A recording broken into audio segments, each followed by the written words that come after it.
Bueno, y han pasado muchas cosas. De cierta manera, ahora vamos a entrevistar a un protagonista de la noticia. Ya vamos a conversar por qué. Estamos con Cristian Pizarro, editor del Cuerpo de Reportaje del Mercurio. Cristian, ¿qué tal? Bienvenido a Llegó la Hora. Hola, José Francisco. ¿Qué tal? Buenas tardes. Buenas tardes. Hay tema constitucional, hay mucho paño que cortar ahí, pero quería partir, Cristian,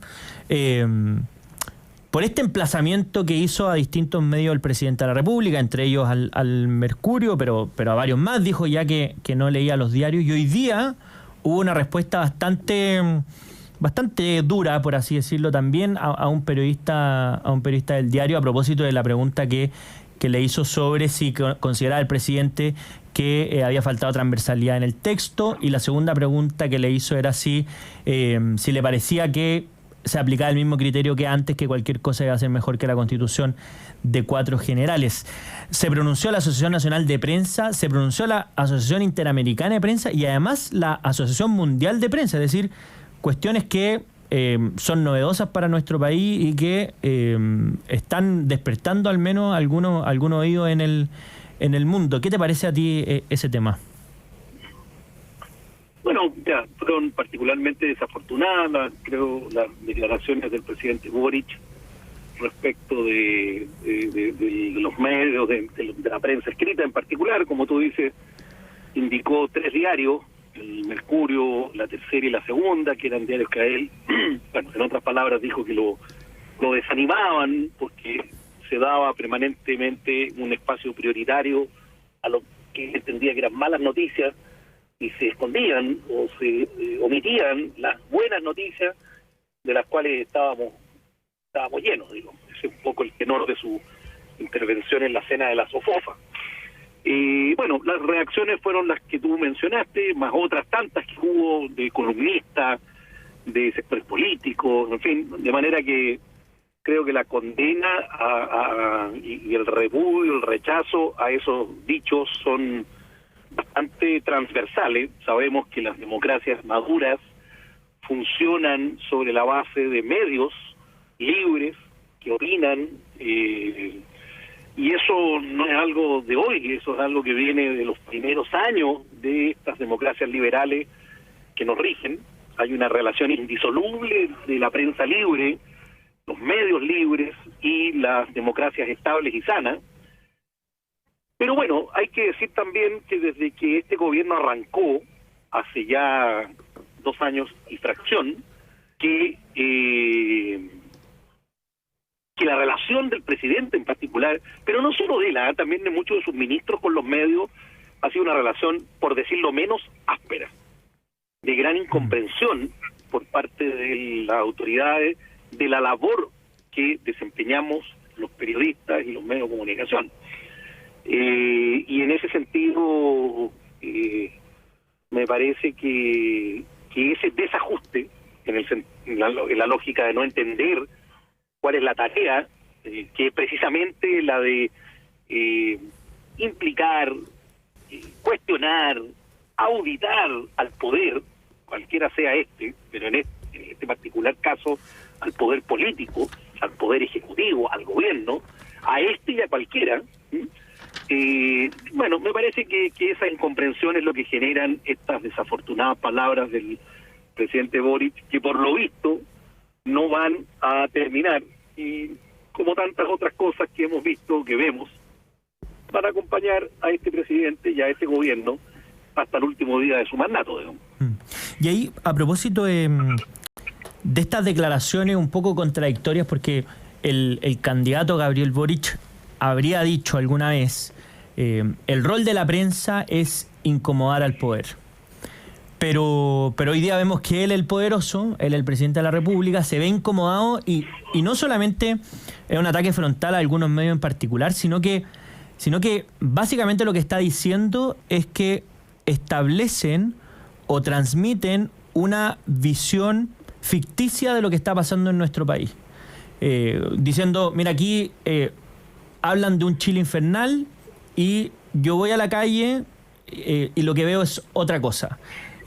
Claro, como que además pierde el foco de los hechos noticiosos, son de los que se salen de la norma, si no, no serían noticiosos. Pero una cuestión como de intencionalidad, es decir, no es simplemente esta crítica general o este diagnóstico de incomodar al poder, sino que aquí están inventando un país ficticio. O sea, es una cuestión bastante dura, a tal punto que decía, bueno, yo ya no leo los diarios. Eso quiere decir también que una especie de legitimación a la información que se transmite.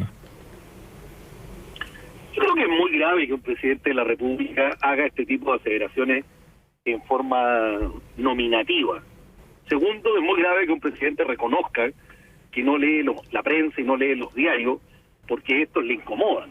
Me parece que es parte de su tarea sortear incomodidades como tanto como resolver problemas.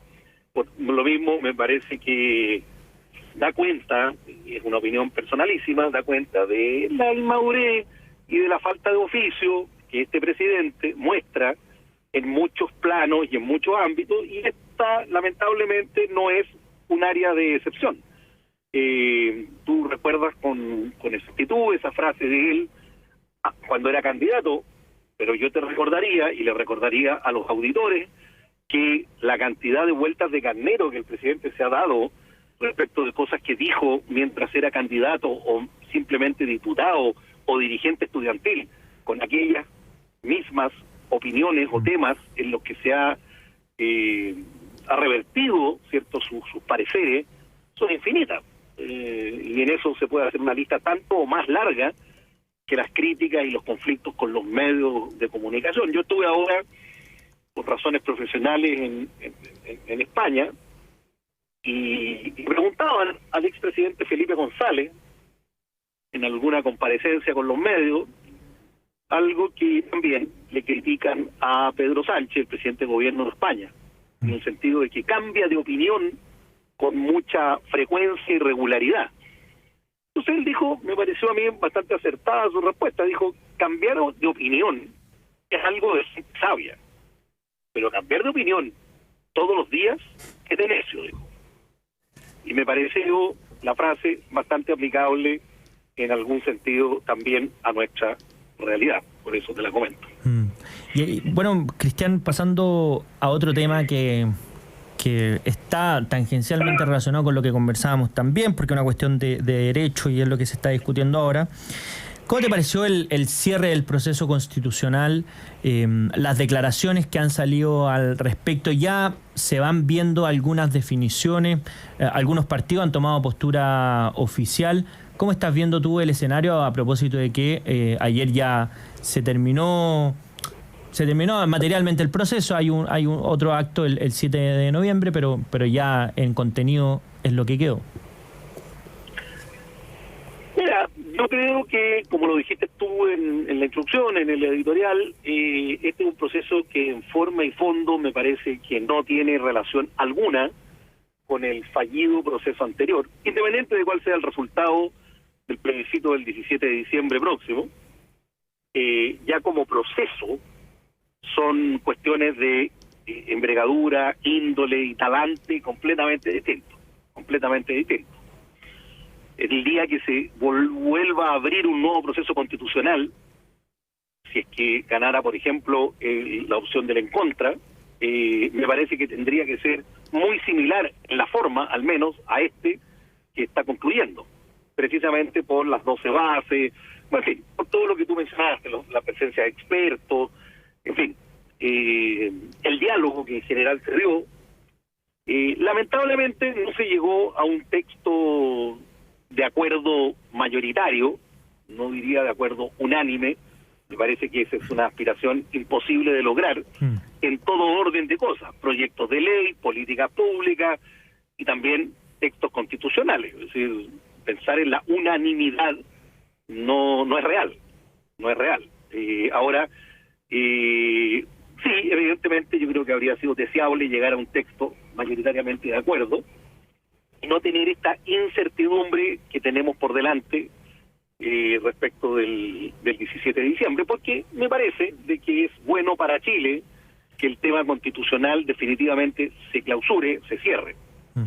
Hay muchas voces que señalan que el tema constitucional no se va a cerrar, ni siquiera aun cuando gane el apruebo. Pero, bueno, las razones que dan para ese argumento a mí me parece que son razones bastante débiles, porque las democracias funcionan en base a las reglas de las mayorías. No se trata de que una mayoría aplaste y pase por encima de una minoría. Pero si aquí se aprueba un texto por una mayoría, no necesariamente esa mayoría tiene que ser el 62%, o el 70%, o el 80%. Basta que sea una mayoría simple, que es lo que se establece como quórum para su aprobación. ¿Cuántas leyes importantes se aprueban en el Congreso por la regla de las mayorías?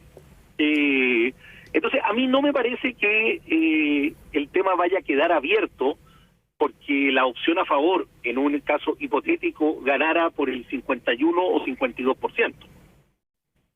Entonces, ahí yo creo que hay más bien un desconocimiento, una vez más, de ciertos sectores respecto de cómo opera este sistema.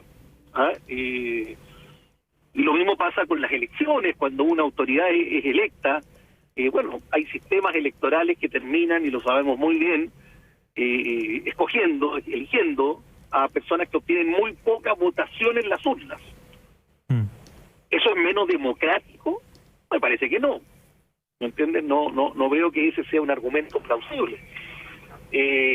Por tanto, ahí hay un punto que yo creo que cualquiera sea ese resultado, como digo, me parece que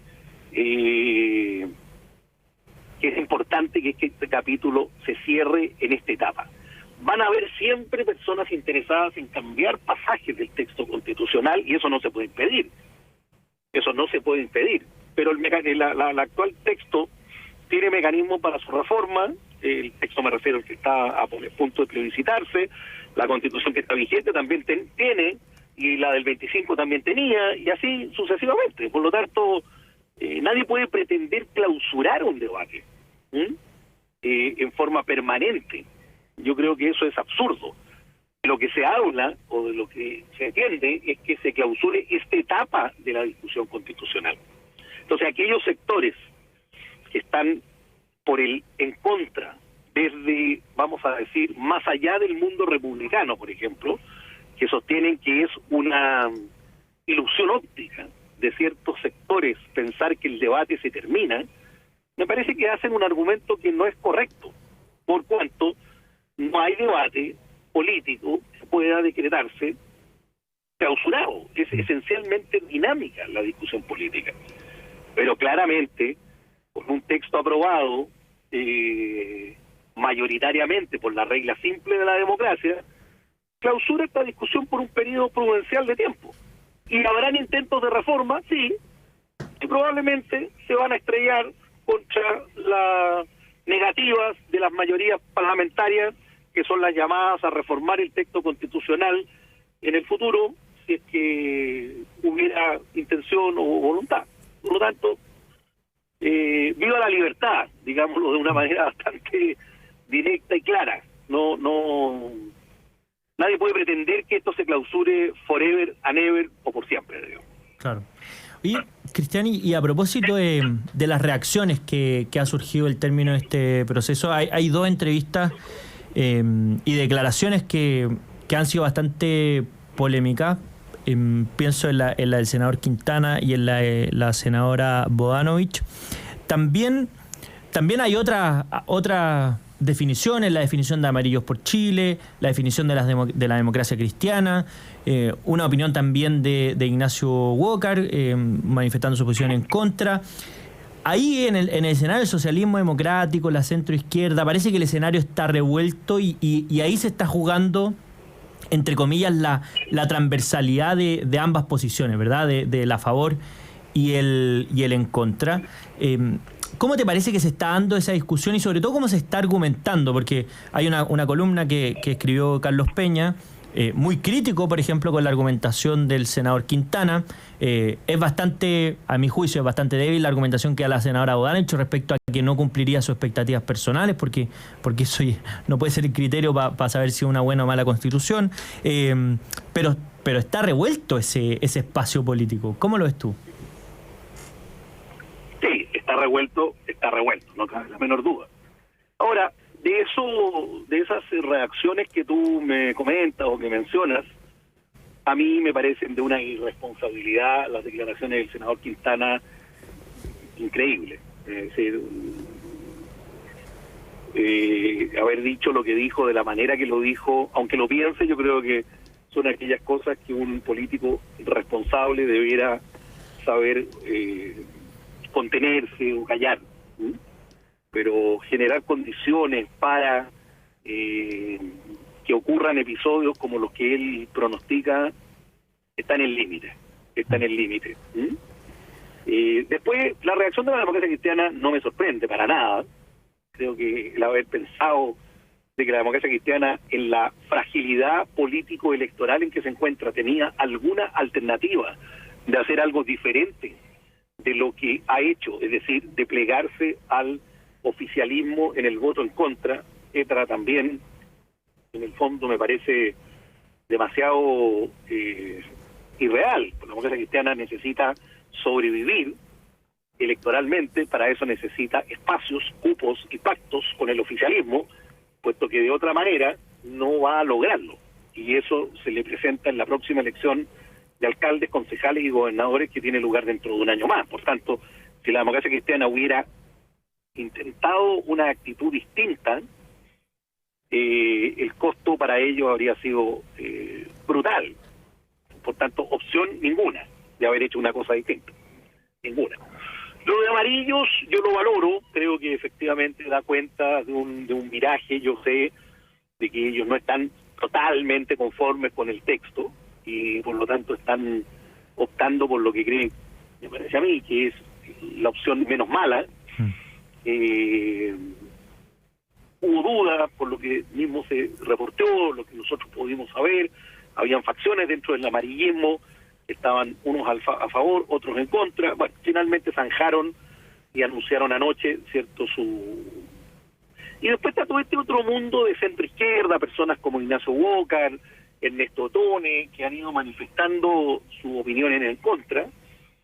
Yo tengo la impresión de que en esas personas puntuales lo que hay es un alineamiento más bien ideológico.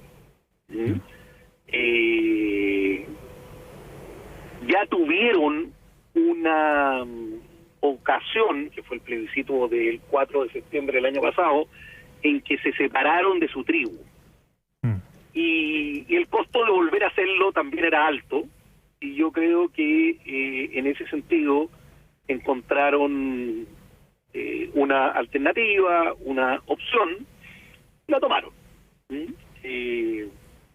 Porque claro, hay texto, y creo que es importante y honesto decirlo, que se les hizo más difícil a esas personas, los Walker, los Otones, ese tipo de gente, adherir a esta constitución, a este texto más bien propuesto. Hubo aspectos en los que yo creo que se les pudo haber facilitado su adhesión a este texto, y posiciones, a mi juicio, un poquito ultras, no visualizaron, tal vez, o bien lo visualizaron y estuvieron dispuestos a asumir el costo.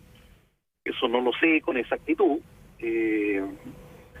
pero no hay que extrañarse, porque esas personas que estamos comentando afincan su posición del en contra en ciertos aspectos que eran previsibles. Claro.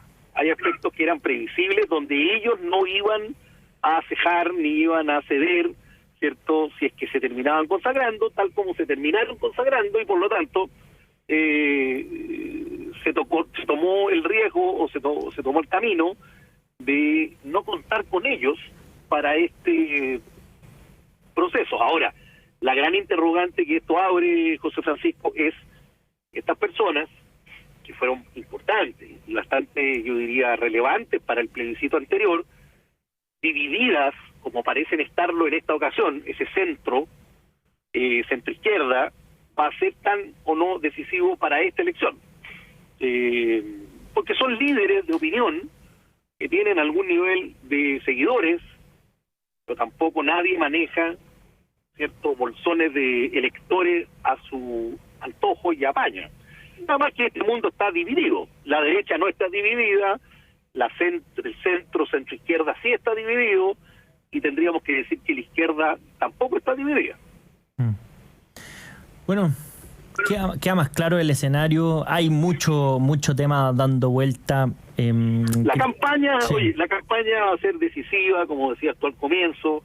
Se está viendo en las encuestas un crecimiento de la opción a favor. Se irá a consolidar o a mantener esa tendencia, no lo sabemos, pero ya con la campaña iniciada, rápidamente vamos a ver si esa campaña está teniendo o no efectos en las encuestas, porque lo cierto es que las encuestas, salvo una, están mostrando todas una opción en favor de el en contra, por distintos números, pero una tendencia en que a favor va revirtiendo y va acortando la brecha. Evidentemente no sabemos si esa brecha se va a alcanzar a cortar lo suficiente en el periodo que falta, digamos. Bueno, vamos a ver cómo se resuelve eso, y además sobre todo con lo que tú dijiste también de iniciar la campaña, cómo se mueve la aguja también. Cristian Pizarro, editor del Cuerpo de Reportajes del Mercurio, muchas gracias por habernos acompañado en Llegó la Hora. Bueno, muchas gracias.